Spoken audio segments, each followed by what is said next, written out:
This video contains the first section that deals with trig equations. So in this video we'll be going over the basics, and then section 6.6 covers equations that are a little bit more complex. So what we want to talk about first is what's the difference between a trig identity and a trig equation. So a trig identity, what the goal is to verify. Sometimes we say prove. And what we're trying to show is, practically we were trying to show that the left side was equal to the right side for any value of x or theta or whatever the variable is. More specifically, we want to show that an equation, we want to show that that is true for any value, any angle value in the statement. What we want to do in an equation is slightly different. We're trying to solve the trig equation.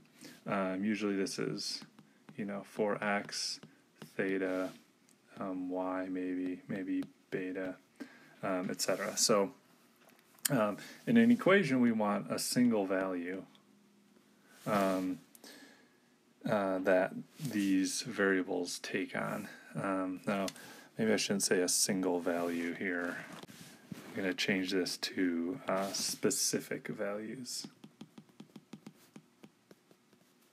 So, because sometimes it is one value, but sometimes it's two values or four values or something. But it's always a finite number of values, or a countable finite number of values here. So an identity, when it's true for any value that is in the domain of the trig function.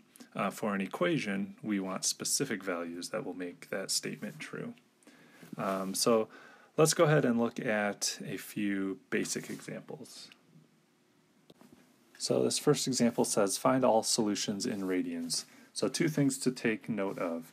When we say all solutions, we'll talk about what that means once we solve this equation. And when it says in radians, we want our values to be written in terms of radians. So when we look at this equation, sine of x equals 1/2, what this is saying is what value of x, when we take sine of that value, equals 1/2. Another way we can think of this is the sine of what angle is equal to 1/2. Now, if you know the unit circle, this should come to you pretty quickly. But I just want to hammer home one thing here. This x represents an angle. And the reason that we know that that is an angle, because what goes into a trig function is always an angle. So we always take the trig function of an angle, and then that equals a coordinate. That's one way we can think of it. Or it's, it's a value. It's a numerical value, whereas the angle is a value that measures that angle. So angles go into trig functions, or the input is the angle, or in other words, the domain of trig functions contains angles, and the output, or the range, contains coordinates. So this is a key point here. So input, we put in angles, the output is values or coordinates. Okay, so now back to this example, sine of x equals 1/2. So what this is saying is, what angle has a sine value of 1/2? Well, if we know the unit circle, I can try and draw a better circle here. Where does sine take on a value of 1/2? Well, sine is 1/2 down here, and right here. It's positive in quadrant 1 and quadrant 2. So what are those angle measurements? Well, this is when it comes into play whether we are in radians or degrees. So because this example says to solve in radians, we want the angle measure at each of these positions. So this angle is pi over 6. And then in the second quadrant, we have 5 pi over 6. All right, so those are the two angles in radians that would make this equation true. Now, one thing to consider here is what this second part of the directions say, all solutions. Well, if we take this first position on the unit circle, pi over 6, and let's say we go around the circle one more time and end up in the same position. Well, what we've done is we've added 2 pi. And if we add 2 pi over 6, well, that's going to be, what, 13 pi over 6? This is another position where this gives us a new angle that would make the equation true. And in fact, we could keep adding pi over 6. Or, I'm sorry, we could keep adding 2 pi. We could add 2 pi as many times as we would like, and we will always get a sine value of 1/2 at that position. So how we write the solution for this position on the unit circle is we say x is equal to 5 pi over 6 plus 2 pi times k, where k is any integer. Okay, so this is kind of a similar form of the equation for the asymptotes. For this type of question, for an equation like this, we say, well, so how we write this solution is we say x is equal to pi over 6 plus 2 pi times k, where k is any integer. All right, so this solution looks somewhat similar to the form of the equations for the asymptote lines when we were graphing trig functions. So we can add or subtract as many copies of 2 pi as we would want, and that would make this equation true. Similarly, 5 pi over 6, well, we can start at 5 pi over 6, and if I add 2 pi, I end up in the same position. If I go around again, another 2 pi. Okay, so I can add or subtract as many copies of 2 pi as I would want to 5 pi over 6.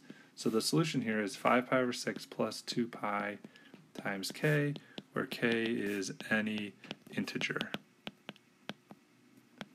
Okay, so typically this way that I've just written the solutions is 100% correct. A second way that we could write this, and how the book typically writes this, is the book says, or the book uses set notation. So it says all x such that x is equal to pi over 6 plus 2k pi, comma, 5 pi over 6 plus 2k pi, and then it says something like k is any integer. It may say something like for all integers k, or something in that, using that language. So this is the solution here. Let's look at a second example. This equation says cosine of theta equals negative root 3 over 2. And remember, we're looking for an angle, so we know that theta is an angle. So we're looking at what angle, if we take the cosine of that angle, is going to have a value of negative root 3 over 2. Now sometimes it's helpful to look on the unit circle. And cosine has a negative value in quadrant 2 and quadrant 3. So we know our solutions are going to be in quadrant 2 and quadrant 3. Where does cosine have a value of negative root 3 over 2? Well, here, and again, we're using the same instructions as the previous example. We want an angle in radians. So this is 5 pi over 6, and then we have 7 pi over 6. And again, if we start at 5 pi over 6 and go around the circle, we're going to add 2 pi, and we can keep going in that fashion. If I start at 7 pi over 6, add 2 pi, I could add 2 pi again. I could add 2 pi as many times as we would like, and we're going to end up in the same position. So what we'd say is theta is equal to 5 pi over 6 plus 2 k pi. For some reason, this k gets written in the middle. That's just kind of the convention here. So 2k pi, or we could say 7 pi over 6 plus 2k pi for any k integer. All right, so the exact language doesn't totally matter as long as we have this general statement, and then we define what k is equal to. All right, and then this third example, well, this one's a tad different because we don't yet have the trig function solved for all by itself, so we're going to say tangent of x, subtract root 3 from both sides, equals negative root 3. So we want to think, well, where is square root of negative 3? Where does tangent have a value of square root negative square root 3, I should say? Well, tangent is negative in quadrant 2 and quadrant 4. And looking on the unit circle, tangent's going to be negative root 3 up here and down here. And again, we're in radians, so 2 pi over 3 and 5 pi over 3. And hopefully you're starting to see through these examples that if you don't know the unit circle, you're really going to have a challenge trying to solve these equations. So tangent is slightly different, and we'll see here, just in the way that we write our solutions. So if we start at 2 pi over 3, we could add 2 pi and get to the same position. I could add 2 pi again, end up in the same position, and so on and so forth. So we could say x is equal to 2 pi over 3 plus 2k pi for all integers k. And then similarly, we could start at 5 pi over 3 and do the same thing. So we could say 5 pi over 3 plus 2k pi for any integer k. So this would be one way to write the solution. That is quite all right. However, tangent is unique because the solutions for tangent are always just 1 pi away from each other. So if I add pi to 2 pi over 3, I end up at 5 pi over 3. Similarly, if I add pi to 5 pi over 3, we end up back in this position. It would be, what, 8 pi over 3, but it's still the same position. So tangent is unique, and the reason that tangent works out this way, it's always across from each other on the unit circle.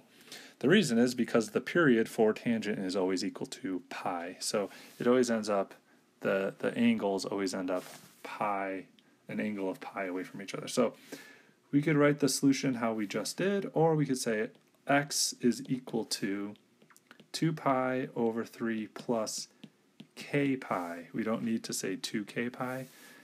So k pi for any integer k. So that way, and I'm going to write this in set notation, all x, such that x is equal to 2 pi over 3 plus k pi for any integer k. So the directions here tell us to find all solutions in degrees. We'll start pretty easy here. Sine of x is equal to 1. Now again, just to be clear, we want to solve for x, and x is an angle. So what this is saying is, sine of what angle has a value of 1? Well, on the unit circle, where does sine have a value of 1? And that is in this position right here. There's only one position. So what angle is that? And we want that angle in degrees. Well, that position is 90 degrees. And because we want all solutions, we're going to say 90 degrees plus 1 time around the circle. Now, this is slightly different because we're not going to say plus 2k pi. We don't want to add 2 pi here because we're in degrees. So instead of 2 pi, we're going to add 360 degrees to each position. So we would say all x such that x is equal to 90 degrees plus 360k, where k is any integer. And that would be the solution. In this example, it's saying what angle has a cosine value of 0.3. This is example number 2. So cosine is positive in quadrants 1 and 4. Now, 0.3, this is not one of the values on the unit circle. Not on unit circle. It's not one of the values that we know on the unit circle. Because of this, we need to use a calculator. So this is going to be a calculator question. And this will happen anytime this value is not one of the coordinates that we know on the unit circle. So what we do is we use a calculator.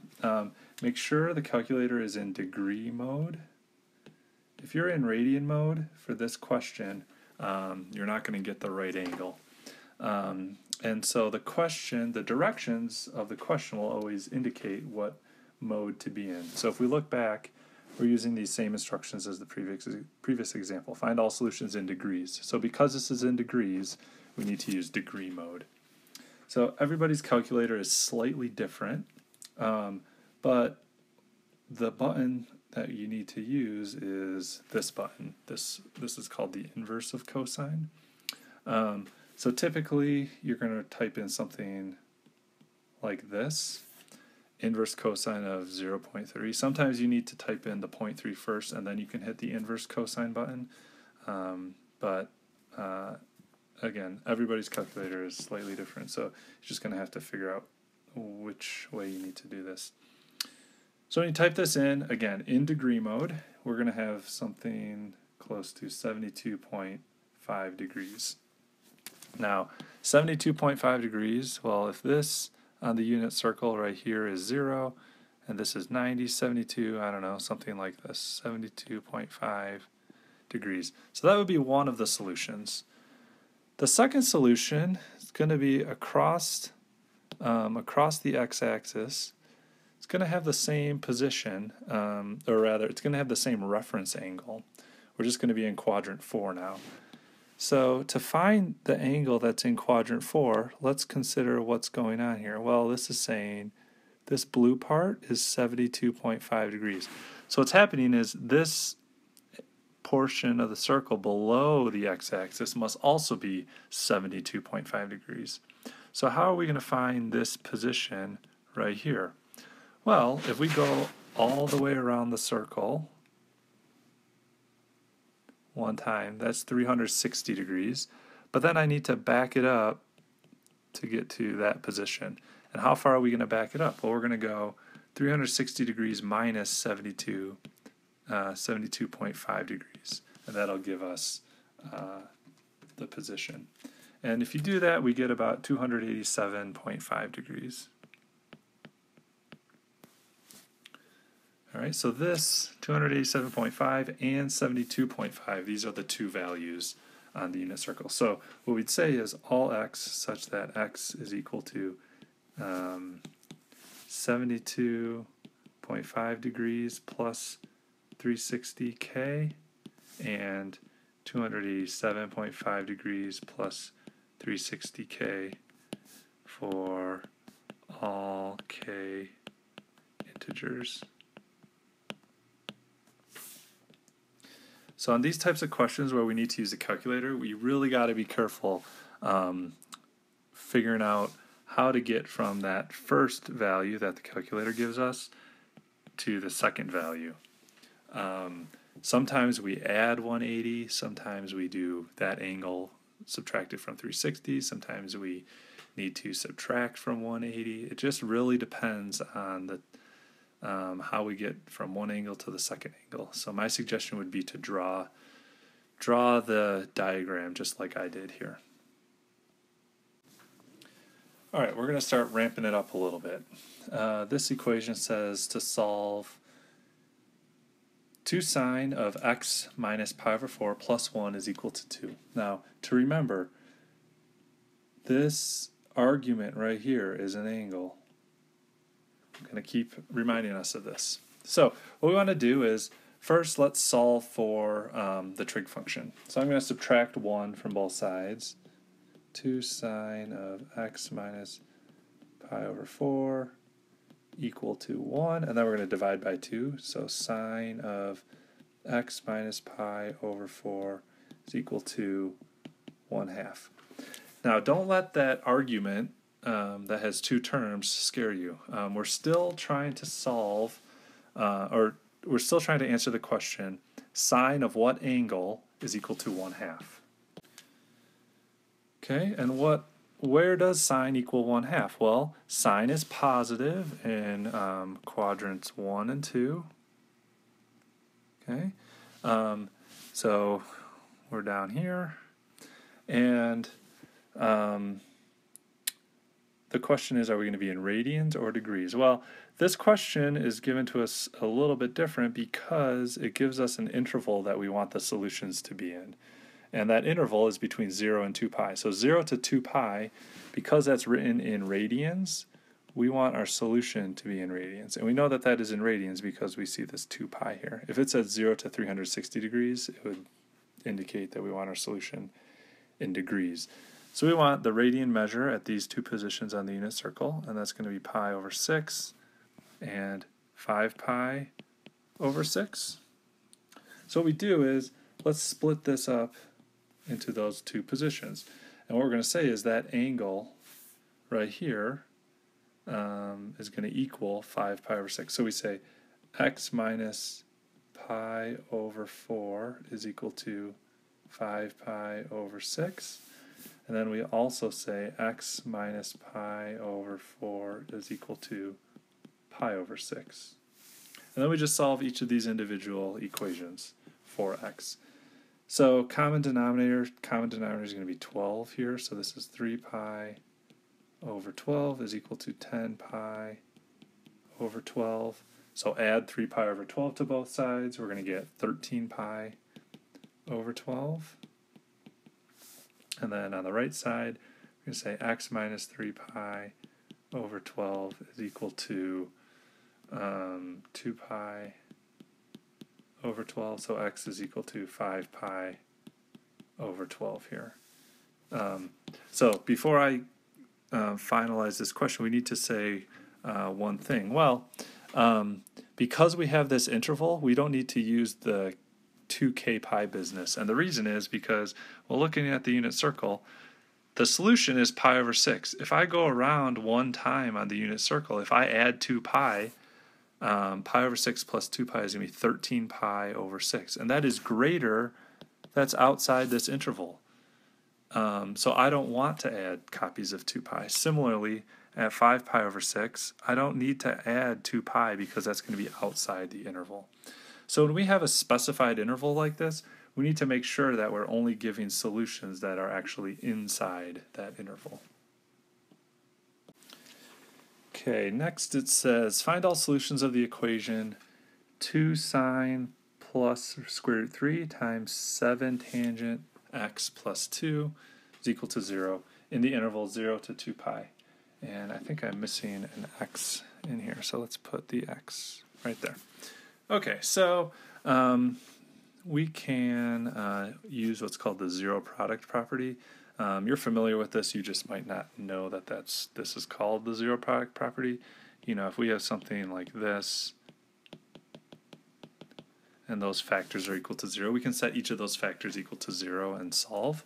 So what I'm going to do is I'm going to take each of these factors, 2 sine x plus square root 3, and set each of these to 0. Okay, and then I'm going to solve each of these separately.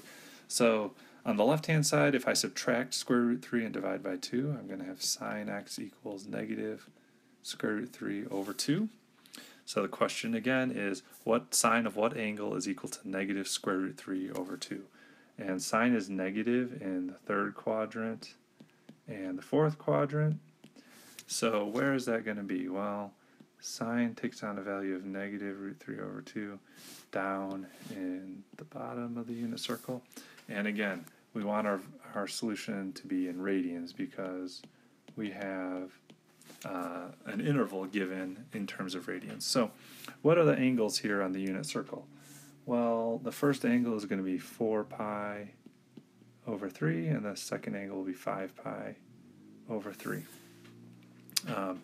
So those are the solutions. We don't need to do the 2k pi term because we have a specified interval. These are the only two angles in that interval. So we're going to say all x such that x is equal to 4 pi over 3 and 5 pi over 3. Now I'm not going to close the set because we still have the second part of the question to solve. And this says 7 tangent x plus 2 equals 0. So I'm going to subtract 2 divided by 7. We get tangent of x is equal to negative 2/7. Now here, negative 2/7 is not a value on the unit circle. So here I need to use a calculator. So I'm going to say tangent inverse of negative 2/7, and that will give us about negative 0.278. So this is an angle, and this is in radians. So what does this value even mean? Well, if we had pi radians, that would be about 3.14 radians. So this is smaller than even 1 pi, and it's negative. So what this is saying is we found a value in the fourth quadrant, and that is negative 0.278 radians. Now this value is not in the interval that's given to us. So what we need to do is, well, we need to find a value that is in that interval. So what we need to do is, well, where is tangent negative? Tangent's negative in the second quadrant. It's negative in the fourth quadrant. So we need to find the angle that is going to be over here in the second quadrant. And then we're going to also need to find the value of the angle that is in the fourth quadrant. So to get from negative 0.278 to the angle in the second quadrant, what I'm going to do is I'm going to take negative 0.278, and I'm going to add pi to that. And what we end up with is about 2.86. And that's in radians. Okay, so that gets us the value in the second quadrant, and then what we need to do is take 2.86 and add pi again, and that will give us about 6.0048. Let's call it 6.0049. 6.0049 radians. So these would be the two angles. Now, again, these calculator questions, sometimes students think, oh, we get to use a calculator. This is going to make things a lot easier. We really got to be careful to understand what the value that the calculator is giving us so that we can interpret that correctly and then get all possible values. So finishing off this set here, set notation, we're going to say x is also equal to 2.86 and about 6.0049, and that would be our solution to this equation. We have two more examples in this video. This first one says find all solutions for the equation 2 sine squared theta minus 5 sine theta plus 2 equals 0. Express the solution in radians. So what we say here is that this equation is quadratic in form. And because it's quadratic in form, we can apply the methods of solving a quadratic equation to solve this trig equation. So if we think back, how do we solve quadratic equations? We can use the quadratic formula, we can complete the square, we can try to factor it. And this equation can be factored. Now, you might not see it right away, but if I write the equation like this, 2x squared minus 5x plus 2 is equal to 0, you might then notice that we can factor 2x and x, and then negative 2 minus 1 would be the factorization. And so from there, then we can solve each of those little equations using the zero product property. So that will guide us as we try to solve the given equation, 2 sine squared theta minus 5 sine theta plus 2 is equal to 0. So what I'm going to do, just split it up. It's going to be 2 sine times sine theta and theta. And then we'll have minus 2 here, minus 1 here. Then what we do is we just take each of these and use the zero product property, set them equal to 0, and solve for theta. All right, so this first one on the left side, add 1 divided by 2, we get sine theta is equal to 1/2. And then back up to the instructions, it says find all solutions, so that means we're going to use the 2k pi. And then it says express the solutions in radians, so we want angles in radians. And where does sine have a value of 1/2 in radians? This is going to be at pi over 6 and 5 pi over 6. So we're going to say all theta such that theta equals pi over 6 plus 2k pi, as well as 5 pi over 6 plus 2k pi. And let's leave the set open until we can solve the second equation. So what we're going to have here is sine theta is equal to 2. And now the question is, where does sine have a value of 2? Well, if we think on the unit circle, the greatest sine value that we get is actually 1, and that's at pi over 2. So the range for sine goes from positive 1 to negative 1 and back. So it never reaches positive 2. So what we're going to say here is that this is no solution for this part of the equation. And as a result, this is our solution. So we only have solutions for that first part of the quadratic equation. All right, last example on this video says find all solutions in the interval 0 to 2 pi, and our equation is 2 sine squared theta plus square root 3 theta, square root 3 cosine theta plus 1 is equal to 0.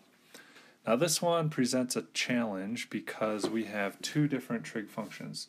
We have cosine theta and we have sine squared theta. Now what we need to do is write this in terms of just one trig function. If we can recall one of the Pythagorean identities, sine squared theta plus cosine squared theta is equal to 1. If we solve for sine squared theta, that's going to equal 1 minus cosine squared theta. So what I'm going to do is I'm going to substitute 1 minus cosine squared theta for this sine squared theta here.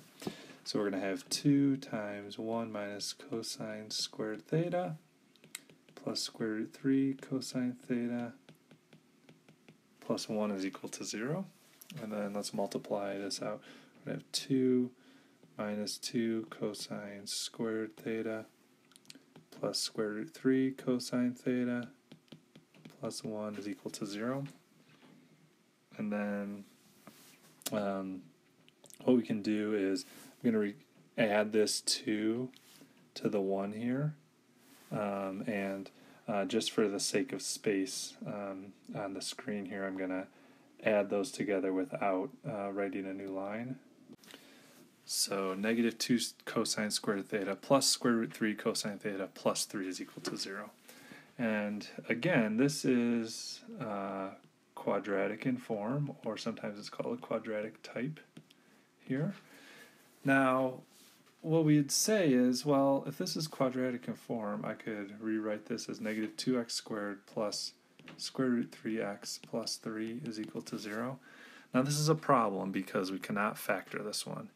So to solve a quadratic equation that we cannot factor, we either need to use the quadratic formula or try to complete the square. I don't suggest we try to complete the square. I think the trig functions are going to cause some serious problems for us.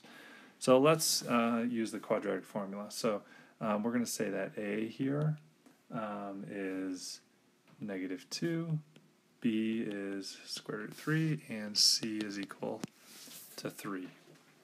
So let's substitute everything in.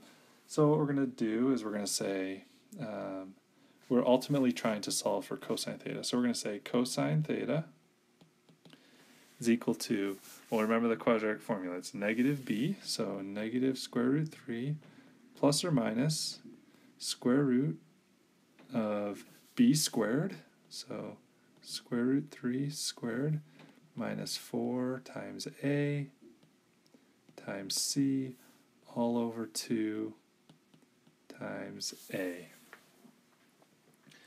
So at this point, we just need to simplify everything on the right-hand side here. So negative square root 3 plus or minus square root. Well, square root of 3 squared is just 3.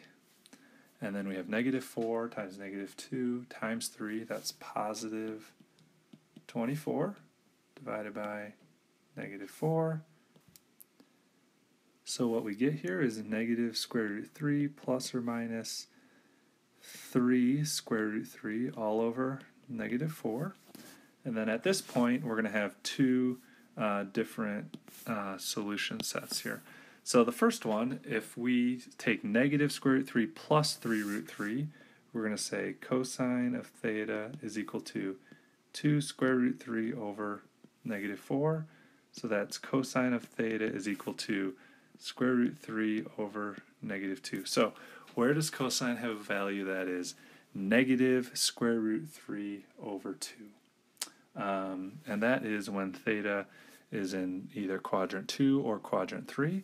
This is going to be theta is equal to 5 pi over 6 and 7 pi over 6. So those are the solutions for that part of the quadratic equation. And then the second one, we're going to say cosine theta is equal to, now if we subtract over here, we're going to say negative square root 3 minus 3 root 3. So that's negative 4 square root 3 over 3, over negative 4. Those negative 4's cancel. We're going to get cosine theta is equal to positive square root 3. Now, positive square root 3, this is greater than 1 here. And because that is greater than 1, this is outside the range of cosine. Cosine bounces between positive 1 and negative 1.